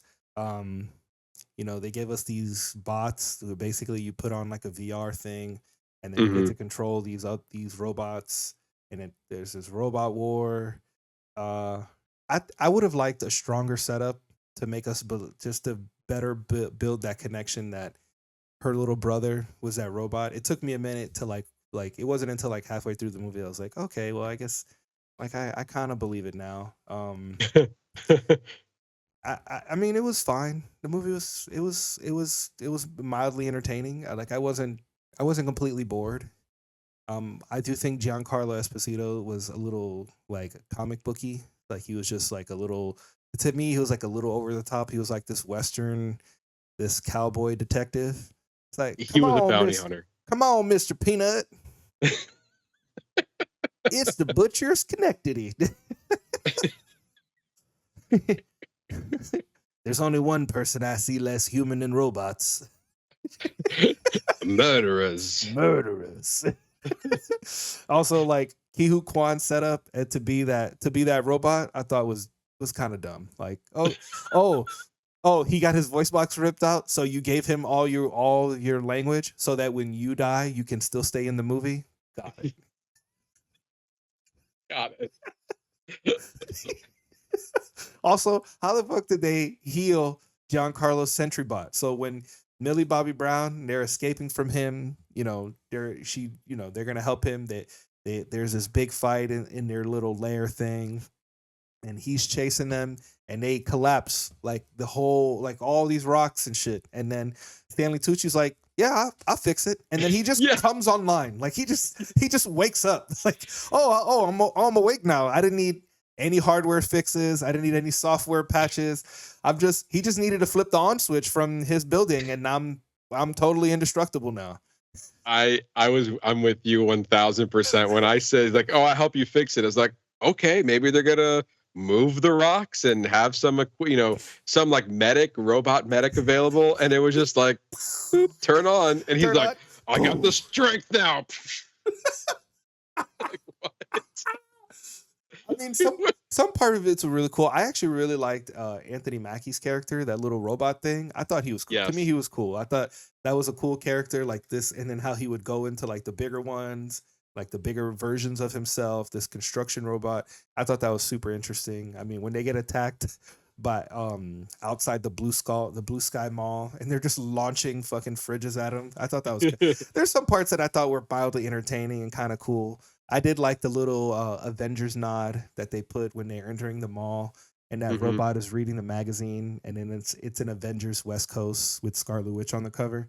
I was like, oh, I tried to see if that meant anything, like if that was like a nod to something they were gonna do, but it wasn't. It's just a nod to Avengers, at least from what I saw. Unless if somebody else knows anything, I would love to know, because I noticed it. I was like, it might just be a little nod to stuff they've done before. But then why not do Captain America? I don't know. a good point, but also I don't think I was trying to figure out like when this movie was filmed, because was this movie filmed before they were going to be attached to Avengers Doomsday? So, but yes, I did see the Avengers West Coast comic book. I actually paused it to see what comic book it was. So did I. I paused it. I took a picture. I was like, "Ooh, I'm gonna go." I looked and I was like, "It means nothing." It could have just been a fun nod to their past movies, which is totally acceptable at this time. But also, look how many like Marvel characters they brought back in. Obviously, Chris Pratt, Anthony Mackie. Whether that was intentional, I doubt it or not. But now Giancarlo Esposito, Ki Kwan, like a lot of people who were part of past Marvel projects, and also we see that with Cherry, a movie they worked on, The Gray Man. They brought back Chris Evans. So like they've been bringing back some of their like they work with so many actors in these Marvel movies. So it's probably going to be hard for them to not want to work with them again on other projects that are not Marvel related. Very true. I think overall, I think because I'm looking at the Rotten Tomato score now, the movie's sitting at a 15% by critics, and but 70% by the audience. And I feel like I'm leaning toward a middle ground there, where I can probably give it like a 50% if I'm gonna, well, I guess the middle ground would be more like 35. maybe in the 40s. 35, yeah. 40. But I actually I agree with you 100%. Like it's not, You know what I mean? I don't think it's as bad as everybody is, but I certainly don't think it's 70% good either. It's definitely it's just kind of like your run of the mill. Like to me, it was like a very kid action comedy movie. And this is, I don't mean this in a negative way, but it's gonna sound negative. It's like a very soulless blockbuster. Like it's just like a blockbuster film to be a blockbuster film.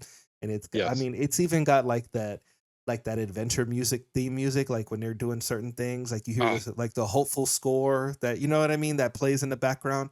Like this is this is a kids movie. They even say kick butt. Like they don't even say kick ass. Okay, I wasn't gonna bring it up, but you mentioned the music. Okay, I love Alan Silvestri. He scores great movies, and some of obviously one of my favorite movies of all time, if I haven't said it before, Back to the Future. Is that your favorite? Is it? I think it's my favorite. I I think it is. Hold on. Wait, give me. Yeah, it's right there. Back to the Future. Yeah, it's my favorite. Just had to double check. Yeah, obviously he scored the very iconic theme that is the Back to the Future theme, and then not only that, but he's also scored what's probably more well known to some degree is the Avengers theme. It's like dun, dun, dun, dun, dun, dun, dun, dun, dun, dun, dun. Yeah, you get it. You know it. Dun, dun, dun, dun, dun, dun, dun, dun, dun. Sorry to get that out of my system. Anyway, I mean the Avengers theme has been around since 2012, when he scored it back for the Avengers. And it has been prevalent throughout the MCU when they want to reference the Avengers back into it. So like his contribution to the MCU is critical, and well as film history. Like aside from John Williams and Hans Zimmer, he's definitely up there as one of the most well-known composers of cinematic history. Mm-hmm. Lately, though, because I listen to a lot of movie scores, I'm just hearing from him specifically, not from other composers, but with his work specifically. I want you to listen to the score of Avengers Endgame, and then go listen to the score of The Electric State. And there are a lot of similarities when it comes to the action, especially where it's like these intense moments. And it was like, dun, dun, dun, dun, dun, dun, dun, dun, dun, dun, dun. And I was like, wait, I've heard this before, this intense buildup on certain areas, and he's using like these brass sounds. It's so similar to one another. It's hard to go to the iconic ones because yes, there are some things that stand out in Avengers. Portals is in a great theme. You won't hear the similarities there. You're gonna have to find one of the ones that are not as popular in his soundtrack. And yeah, I'm not sure if you're able to get it, but hold on, is this it?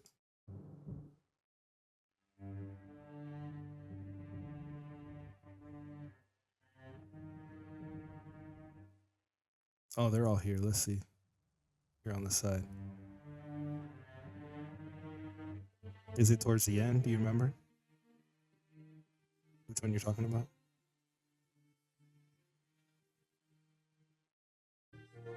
Main on end, maybe? Fuck your ad. I don't care about your ad. Skip that.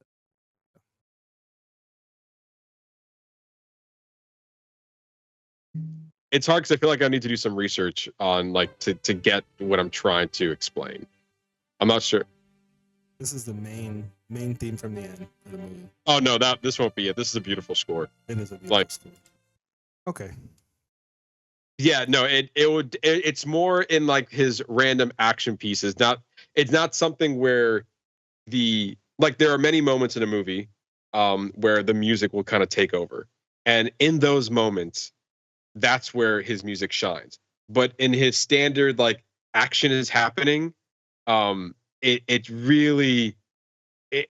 just the same.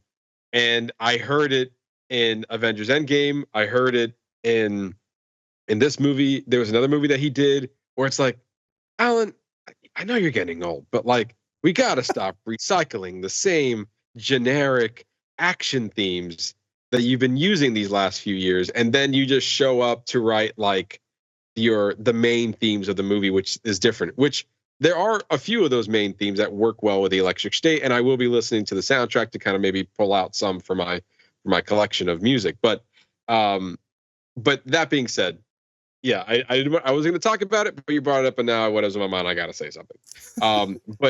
But yeah, aside from the music, yes, you're exactly right. This feels like a very generic, soulless action movie.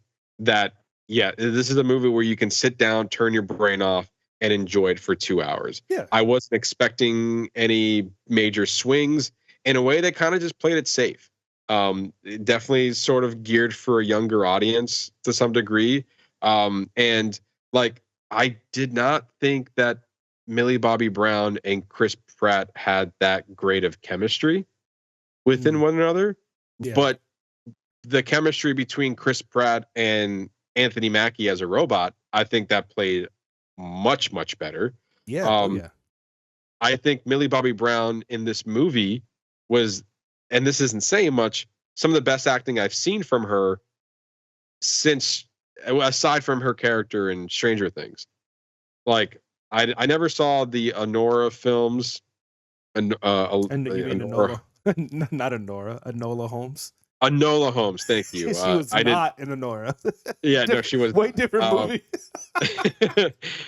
Yeah, I didn't see those. I didn't really care. I saw Damsel though, a movie that she was in like a year or two ago, and I didn't really care for her in that movie either.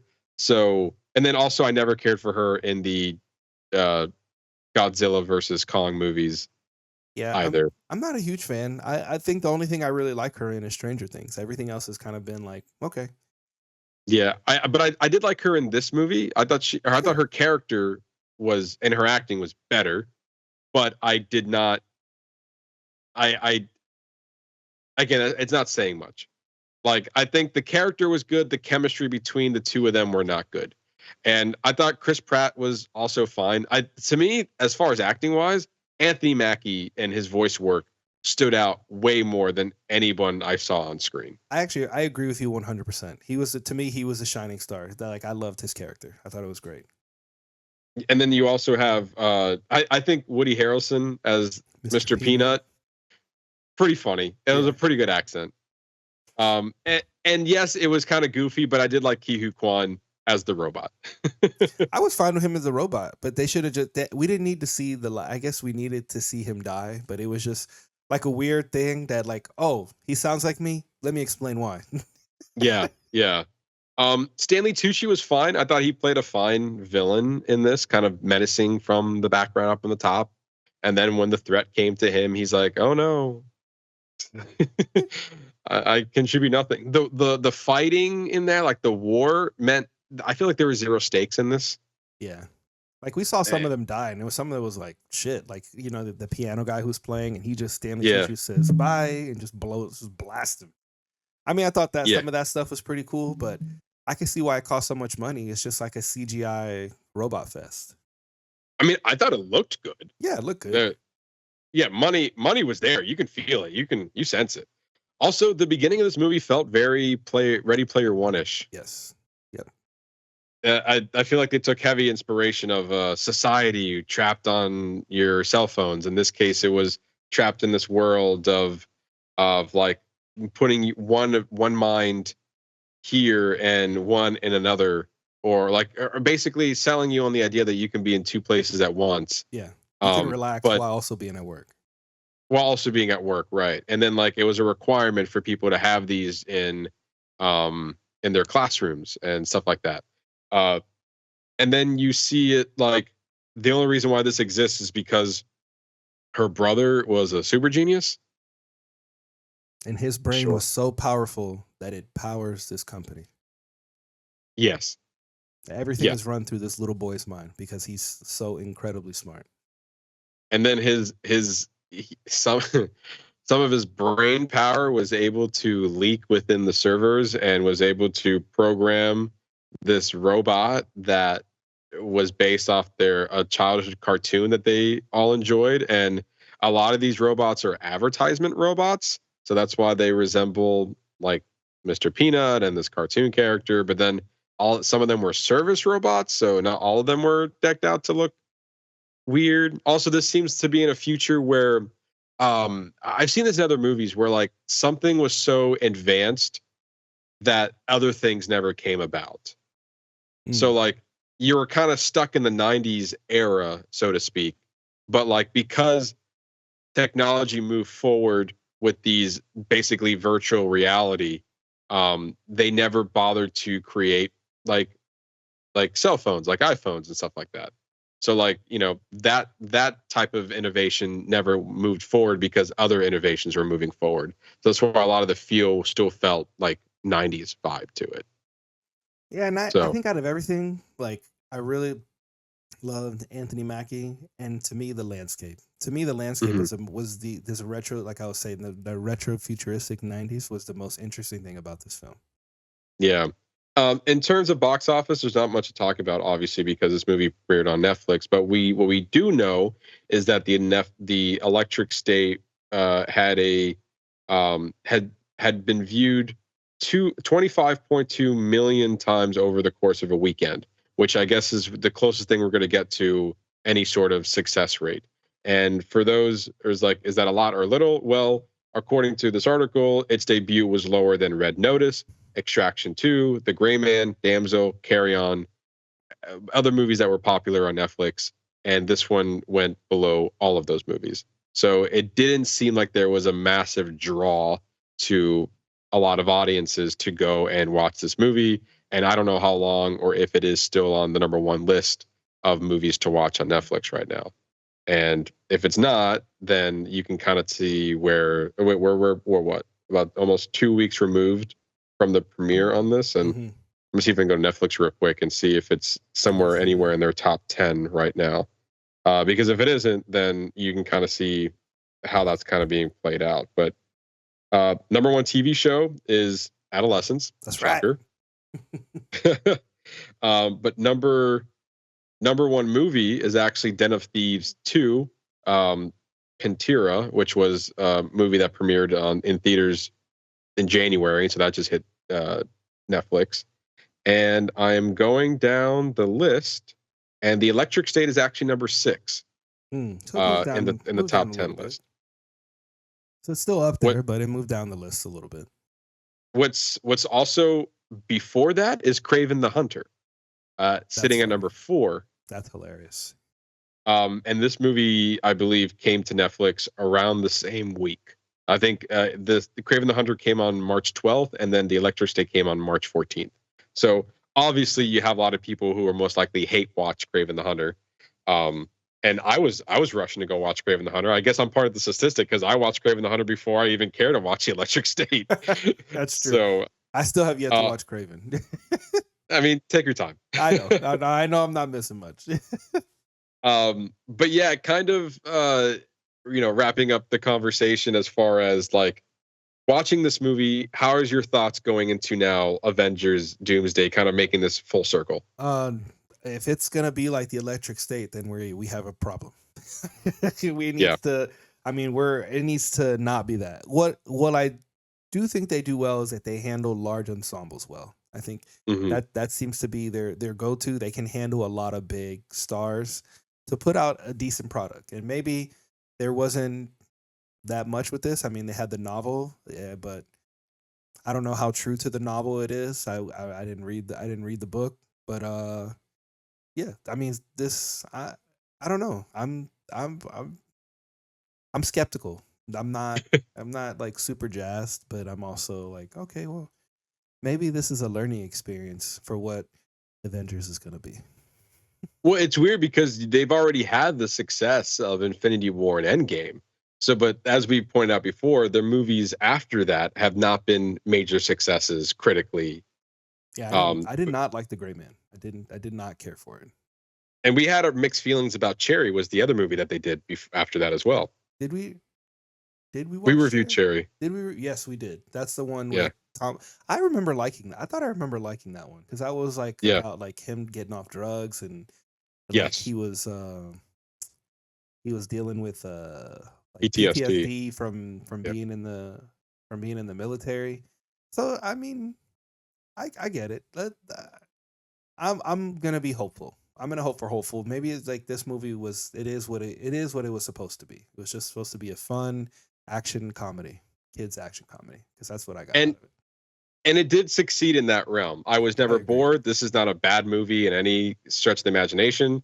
But it definitely feel like in a realm where there was potential of being some great storytelling beats, but it never fulfilled that. And to your point earlier, it was kind of a soulless action movie or action comedy, and that's okay. Yeah, that's fine. Like I don't need like deep storytelling. Like sometimes you just want to turn your brain off and have a good time, and I think that's what this movie is.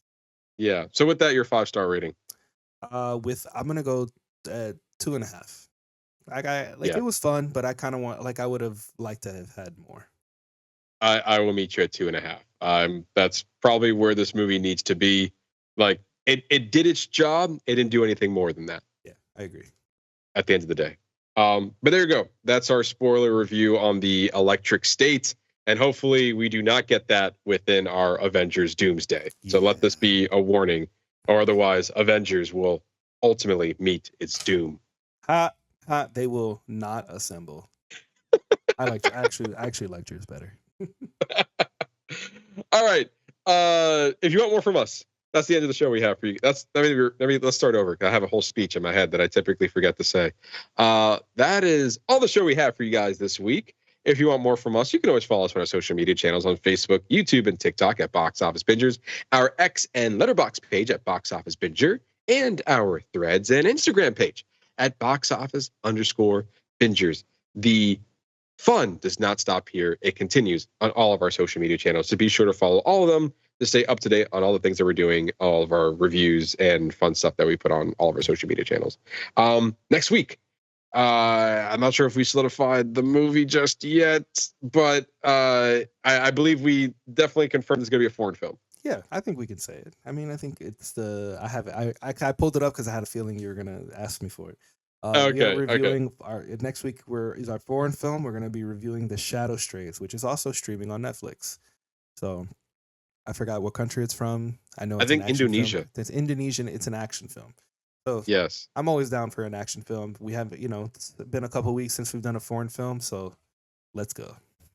Yeah, I'm and excited also to I've heard check it some out. great things about it, so hopefully it holds up to the hype that has been surrounding this movie. Yeah. So stay tuned to next week to catch up on our foreign film of the month, as well as all the other stuff that we got going on. More Whatcha Watchin, more Daredevil, more entertainment news is all coming next week. So we'd like to thank each and every one of you for listening to us just talk about movies. Really do appreciate it. Come back next week for more movie fun. You're not going to regret it. And for that, I've been your host, Matt Diaz.